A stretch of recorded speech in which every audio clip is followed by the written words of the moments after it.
नमस्कार।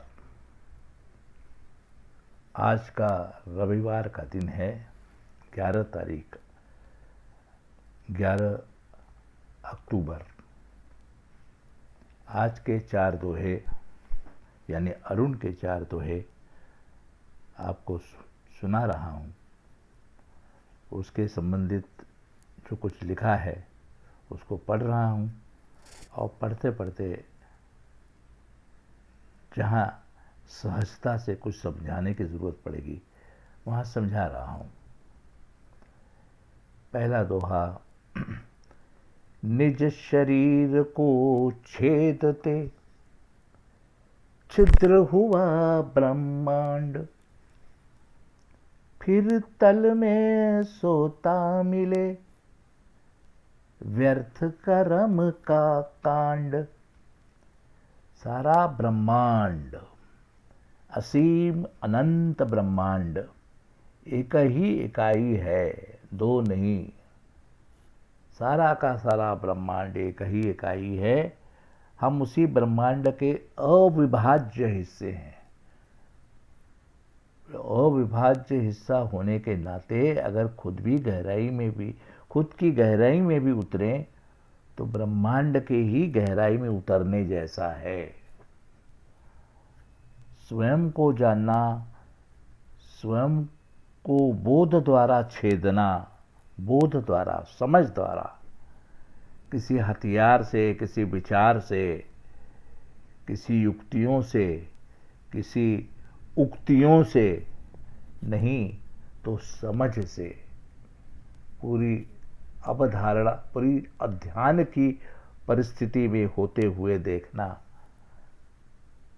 स्वयं को जानना, स्वयं का बोध द्वारा छेदने पर हम उस परम तत्व को ही उपलब्ध हो जाएंगे। जैसे ही हम अपने भीतर उतरेंगे हम उस परम तत्व में ही विलीन हो जाएंगे। तो ये परम तत्व और ये हमारा व्यक्तिगत तत्व, ये कोई अलग नहीं है। यहाँ से अंदर जाओ तो भी परम में पहुँचते हो, या परम से भी आप अपने परम को छोटा समझते आओगे तो यहाँ तक आ जाओगे। ये और वो, उसमें कोई फर्क नहीं है। लेकिन भ्रमवश माया की प्रापंचिकता में लीन होने के कारण, ये प्रापंचिकता सब माया ने निर्मित की है, इसलिए माया की प्रापंचिकता कह रहे हैं। ये माया की प्रापंचिकता में का अस्तित्व जीने के कारण, हम प्रापंचिकता का अस्तित्व जीने के कारण जो है अपने को अलग समझ रहे हैं। और इस अलग समझने के साथ जो कुछ भी हम करेंगे वो सब कर्म कांड होगा, वो धर्म नहीं है। धर्म क्या है? इस बात को ठीक से गहराई में समझ में उतार लेना कि हम और ब्रह्मांड एक ही है, अलग नहीं है। इस बात का सतत ध्यान रखना, इस बात को सतत स्मरण में रखना और फिर जो दिखता है उसको निहारना अलग बात है। वो धर्माचरण है और ये जो है कर्म कांड है। दूसरा दोहा। कोई न किसी की चीज है, कोई न किसी का दास, कण कण सबका आम है, नहीं किसी का खास। वैसे हमारे व्यवहारिक जगत में हर चीज़ किसी के अख्तियार में है, कोई उसका मालिक है। हर आदमी किसी दूसरे आदमी का गुलाम है किसी अर्थ में, या हर आदमी, कोई न कोई आदमी किसी का मालिक है। लेकिन यहाँ तो कण कण है, जो कण कण सृष्टि का कण कण ये सबका है, सबका आम है। और यहाँ कोई भी किसी का दास नहीं है, न कोई किसी का मालिक है। कण कण सबका आम है, नहीं किसी का खास। सांसारिक जगत में वस्तु पर किसी का हक होता है। सांसारिक जगत में, प्रापंचिक जगत में वस्तु पर किसी की मलकियत होती है, मेरा तेरा उसका। ये सारी संकल्पनाएं व्यावहारिक दुनिया में लागू हैं, परंतु सत्य के तल पर सब कुछ सार्वजनिक है। दरअसल सार्वजनिक भी कहना ठीक नहीं है। दरअसल सार्वजनिक शब्द की भी परिपूर्ण शब्द नहीं है। कहना ये होगा कि कुछ भी किसी का नहीं और सब कुछ सबका है। कुछ भी किसी का नहीं और सब कुछ सबका है। अब तीसरा दोहा। इस दोहे को शायद मैंने पहले भी पढ़ा है, लेकिन अब सामने आ गया है तो उसका विवेचन भी पढ़ देता हूँ। बिन बोए ना फल मिले, बोना है हर हाल। बो कर भी फल पा सको। प्रश्न है कि बो कर भी फल पा सको, ना पूछो ये सवाल। फल तभी फलेगा जब बीज बोया जाए और परिणामतः वृक्ष उगे, परंतु बीज बोने पर भी इस बात की कोई निश्चितता या गारंटी या सर्टिनिटी नहीं है कि वृक्ष उगेगा और फल फलेगा ही।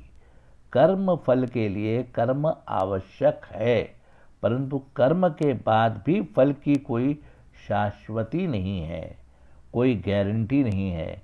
जीवन का यह सत्य दृश्य या यह सत्य तथ्य यही समझाता है कि कर्म तो हर हाल में जरूरी है, बीज तो बोना ही पड़ेगा। और चूंकि फल की निश्चितता नहीं है, इसलिए उसकी बात को सोचना भी नहीं है कि फल मिलेगा ही। अगर फल चाहिए तो बीज तो बोना ही है, और बोने पर फल मिलेगा ही, इसकी कोई गारंटी नहीं है।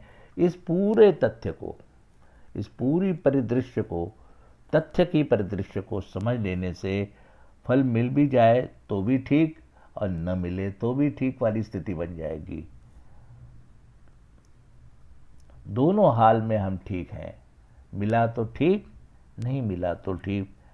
ये ऐसी मनस्थिति जो है वही समाधान की मनस्थिति है। ऐसी मनस्थिति वाले आदमी समाधि की ओर बढ़ सकते हैं।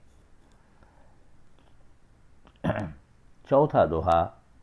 कुछ निद्रा में लीन है, बीच बीच कुछ जाग। हर क्षण कुछ जागे यहाँ, कुछ का अंध प्रयास। ऐसे चार तरह के लोग हैं जगत में। कैसे? पूर्ण अवधान या जागृति सत्य स्थिति का अनिवार्य लक्षण है। सत्य स्थिति में पूर्ण जागृति होनी चाहिए, पूर्ण अवधान होना चाहिए। इस ओर बढ़ने वाले साधकों को अलग अलग मुकाम पर देखा जाता है, लेकिन इस प्रयास में या इस दिशा में जाने वाला जो साधक है वो अलग अलग स्टेजों पर दिखता है। वही अलग अलग स्टेज पे होता है ऐसा नहीं। ये पूरी मानव मस्तिष्क के बारे में हम बोल रहे हैं, किसी एक व्यक्ति के बारे में नहीं। ये पूरा जो मानव मस्तिष्क है उसके संदर्भ में हम कह रहे हैं कि अलग अलग स्तरों पर हमें आदमी दिखते हैं। कुछ लोग सतत जागे नहीं हैं, पर बीच बीच में अनायास उन्हें अपने खोने का ख्याल आ जाता है। जागे नहीं हैं, लेकिन बीच बीच में उन्हें ऐसा ख्याल आ जाता है कि अरे अभी तक तो हम सोए थे, अभी तक तो हम सोए थे। जो है ये भी जागृति का लक्षण है। अपने खोने का पता होना भी जागृति है। जागना कोई अलग से पॉजिटिव एक्शन नहीं है। अपने खोने को जान लेना ही जागृति है, और वे जग जाते हैं। ऐसे उनका भान जागृत हो जाता है कि हम तो सोए हुए हैं, और वो जग जाते हैं। कुछ ऐसे हैं जो जागे तो नहीं हैं, परंतु कल्पना में अपने जगने का आभास पैदा कर सकते हैं। जो इधर उधर की किताबें पढ़ करके समाधि लेना चाहते हैं, सीखना चाहते हैं, जो किसी उपाय के चक्कर में पड़े हुए हैं समाधि के, या जो अलग अलग बाबाओं के पास पहुंच जाते हैं जानने के लिए समाधि क्या होती है, उनकी स्थिति ऐसे ही होती है। वो जाते तो हैं, शायद बाबा उन्हें सच्ची बात समझाते भी होंगे, चलिए हम पॉजिटिव सोचते हैं, उनके बारे में नेगेटिव नहीं सोच रहे हैं, लेकिन उसको पकड़ने वाला आदमी वो जो कुछ भी बताते हैं उसका कल्पना रंजन करता है, उसकी कल्पनाएं बनाता है, और उन कल्पनाओं को ही वो समाधान और समाधि समझ लेता है। ऐसे भी जो भ्रमित जागे लोग भी हैं, जागे नहीं हैं, भ्रमित हैं, जागरण का उन्हें भ्रम है। मतलब वो नकली लोग हैं, उनका अवधान भी नकली है। कुछ तो प्रगाढ़ निद्रा में ही है, और जो प्रगाढ़ निद्रा में है वो जागे ही नहीं, उनकी बातें ही छोड़ दीजिए, उनको साधक भी कहना ठीक नहीं होगा। ये वो भटके हुए लोग हैं, उनको दोष नहीं देना चाहिए, क्योंकि वो भटक गए हैं बेचारे, तो उनकी तो बातें ही छोड़ दीजिए। दरअसल वे साधक ही नहीं हैं, कुछ ही ऐसे होंगे जो पूर्ण होश में हैं, अतः उनसे घटने वाला आचरण सहज रूप में घटा हुआ सत्याचरण है। कुछ ही होंगे, हम इसलिए कहते हैं कि हमें क्या पता है या नहीं है, कुछ हैं ऐसा सोच करके उनके बारे में जगत ने जाना है, उनको पढ़ा है, उनके साथ में बैठ के उपदेश सुने हैं, लेकिन सुने हैं ये सत्य है, लेकिन उपदेश समझे हैं कि नहीं इसकी कोई गारंटी नहीं है। और अगर सब पूरे सार्वजनिक तौर पे इस बात को सोचा जाए तो कुछ लोग सच बोलते भी हैं कि पता नहीं, लेकिन उनको सच मान लिया जाता है। सब तरह की घटनाएं घट रही हैं, ऐसा कोई एक बात हम नहीं बता सकते कि ऐसा ही है। कहीं कहीं सच से बात कर रहा है, कहीं कहीं सच झूठ से बात कर रहा है, कहीं कहीं झूठ सच से बात कर रहा है, और कहीं झूठ झूठ से बात कर रहा है। पता नहीं, हर तरह का व्यवहार जगत में चल रहा है। चलिए, आज हमने 4 दोहे पढ़ लिए, एक बार उनको दोहों को खाली दोहरा लेता हूँ, उसके विवेचन को तो हमने अभी पढ़ लिया है। पहला दोहा आज हमने पढ़ा, निज शरीर को छेदते छिद्र हुआ ब्रह्मांड, और फिर तल में सोता मिले व्यर्थ कर्म का कांड। कोई न किसी की चीज है, कोई न किसी का दास, कण कण सबका आम है, नहीं किसी का खास। बिन बोए ना फल मिले, बोना है हर हाल, बोकर भी फल पा सको, ना पूछो ही सवाल। कुछ निद्रा में लीन है, बीच बीच कुछ जाग, और हर क्षण कुछ जागे यहाँ, कुछ का अंध प्रयास। ये 4 दोहे आज हमने पढ़े हैं।